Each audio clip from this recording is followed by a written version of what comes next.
கார்த்திகை தீப திருவிழாவின் முக்கிய நிகழ்வான மலை மீது ஏற்றப்படும் மகா தீப கொப்பரை சிறப்பு பூஜைகளுடன் மலை உச்சிக்கு புறப்பட்டது. திருவண்ணாமலையில் திரு கார்த்திகை தீபம் திருநாளில் ஜோதி ஏற்றுவது யார்? அந்த உரிமை அவர்களுக்கு எப்படி கிடைத்தது? ஓங்கி உலகளந்து நிற்கும் மாமலையின் மீது மகா ஜோதியை தரிசிப்பதே பாக்கியம் என்றால் மகா ஜோதியை அண்ணாமலையில் ஏற்றுவதுதான் எத்தனை பாக்கியம்! நினைத்தாலே மெய்சிலிர்க்க செய்யும் இத்திருப்பணியை தொன்று தொட்டு நிறைவேற்றும் பெருமையை பெற்று இருப்போர் பர்வத ராஜகுலத்தினர்.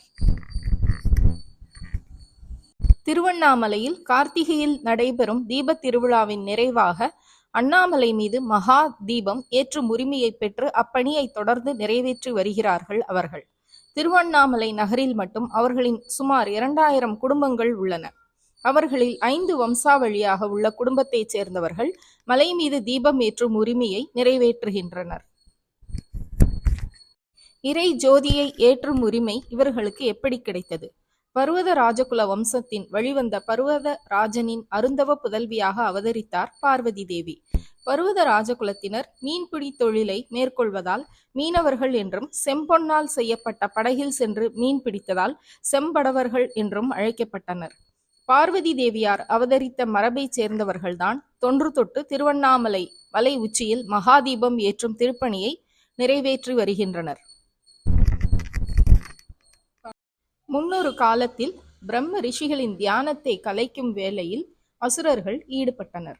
பிரம்ம ரிஷிகள் கோபப்படும் போது அவர்கள் மீன் உருவாக மாறி கடலுக்குள் சென்று மறைந்து கொள்வார்கள். அசுரர்களை அழித்து தம் தவம் சிறக்க செய்யுமாறு சிவபெருமானிடம் ரிஷிகள் முறையிட்டனர். அடியார்கள் இன்னலை உணர்ந்த சிவபெருமான் பர்வதராஜனை அழைத்தார். கடலுக்குள் மீன் வடிவில் மறைந்துள்ள அசுரர்களை அழிக்குமாறு கட்டளையிட்டார். அதற்கு உதவியாக ஞான வலையையும் தேவதச்சனான விஸ்வகர்மா உருவாக்கிய செம்பொன் படகையும் அளித்தார். கடலுக்குள் விரைந்து சென்ற பர்வதராஜன் மீன் வடிவிலான அசுரர்களை பிடித்து கரையில் போட்டார். அசராத அசகாய சூரர்களான அசுரர்கள் மீண்டும் மீண்டும் கடலுக்குள் துள்ளி குதித்து மறைந்தனர். சோர்வடைந்த பர்வதராஜா மகள் பார்வதியிடம் உதவி கேட்டார். மனம் இறங்கிய பார்வதி தேவி கடல் நடுவே அகோர உருவில் வாய் திறந்து நின்று மீன்களை எல்லாம் விழுங்கி அழித்தார். அப்போது எதிர்பாராத விதமாக அசுரர்களுக்கு விரித்த வலையில் கடலுக்கடியில் தவம் புரிந்த மீன மகரிஷி சிக்கி கரைக்கு வந்தார். தவம் கலைந்த கோபத்தில் உமது ராஜவம்சம் அழிந்து மீன் பிடித்துதான் வாழ வேண்டும் என்று பர்வதராஜாவுக்கு மீன மகரிஷி சாபமிட்டார்.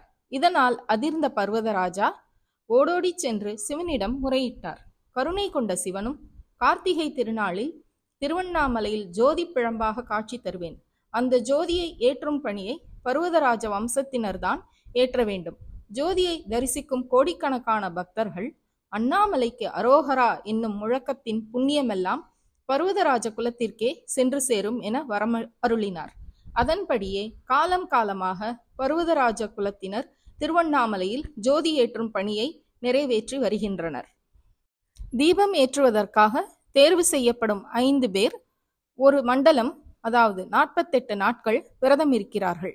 தீபம் ஏற்றும் அடியார்க்கு அண்ணாமலையார் கோயிலில் பரிவட்டம் கட்டப்படும். பின்னர் அண்ணாமலையார் சன்னதியில் ஏற்றப்படும் பரணி தீபத்தில் இருந்து மகா தீபம் ஏற்றுவதற்கான தீபச்சுடரை ஒரு மண் சட்டியில் வைத்து சிவாச்சாரியார்கள் இவர்களிடம் வழங்குவார்கள். மேளதாளம் முழங்க இவர்களை மலை மீது வழியனுப்பும் நிகழ்ச்சி நடைபெறும்.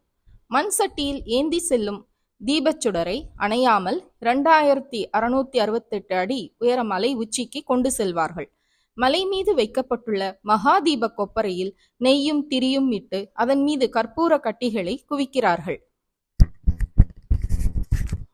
அண்ணாமலையார் திருக்கோயிலில் மாலை 5:58 மணிக்கு அர்த்தநாரீஸ்வரர் எழுந்தருளி காட்சி தருவார். அப்போது கோயில் கொடிமரம் எதிரே இவர்கள் மரபை சேர்ந்தவர்கள் அகண்ட தீபம் ஏற்றுவார்கள். அதைத் தொடர்ந்து அண்ணாமலை உச்சியில் மகா தீபத்தை ஏற்றுகிறார்கள். மகா தீபத்தை ஏற்றும் அந்த நொடிப்பொழுது நாங்கள் இறைவனின் திருவடியை பற்றியிருப்பதைப் போல உணர்வதாய் சொல்கின்றனர். மகா தீபத்தை ஏற்றும் சுடரை சிவாச்சாரியார்களிடமிருந்து பெற்று செல்லும் இவர்கள் மலை மீது ஏறுவதற்கு முன்பு பாவ பிராயச்சித்தம் வேண்டுதல் நடத்துவது வழக்கம். திருவண்ணாமலையே இறைவன். எனவே மலை மீது கால் வைத்து ஏறிச் செல்வது பெரிய பாவம். ஆகவே மலையடிவாரத்தில் உள்ள குகை நமச்சிவாயர் கோயில் அருகில் அமைந்துள்ள அண்ணாமலையார் திருப்பாதத்தின் முன்பு, மூவலகை காக்கும் ஈசனே, உமது திருப்பணியை நிறைவேற்றவே மலை மீது பயணிக்கிறோம், எங்களை மலை மீது அனுமதியும் என்று உளமாற பிரார்த்தித்து கொண்ட பிறகே இவர்கள் பயணம் தொடரும். தீபம் ஏற்றும் போது இவர்கள் மரபைச் சேர்ந்தவர்கள் சிவபுராணம் பாடிக்கொண்டிருப்பர். சிவனுக்கு உகந்ததான சங்கொலி முழங்குவர். மகா தீபம் மலை மீது தொடர்ந்து 11 நாட்கள் பிரகாசிக்கும்.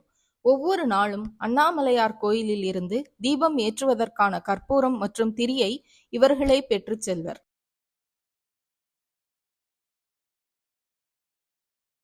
மகா தீபத்திலிருந்து வழியும் நெய்யை பறவைகளோ எறும்போ அண்டுவதில்லை என்பது ஆச்சரியம்.